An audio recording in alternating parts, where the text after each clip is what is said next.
Сәлем достар, мен сіздерге 6 бөлімді түсіргенмін. Аудау, таныстыру және спаррингке шыққанда не істеу,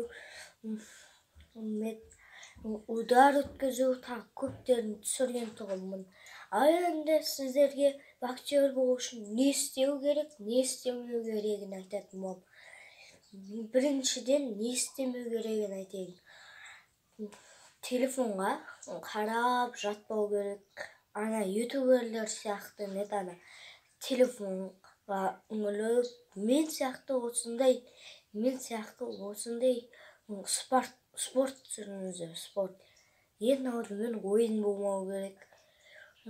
Екіншіден, ой, қойшы деп кетіп қалмау керек. Ал үшіншіден, мынау қызықсыз, анаған кеттім, мынауға қызықсыз деген болмайды.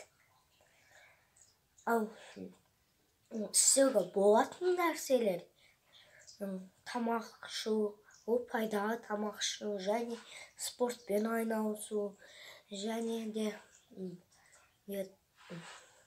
мен сіздерге үйреткен бүкілін істеу, спаррингке шығудан қорықпау, және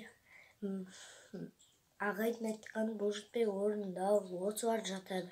Ал сау болыңыз.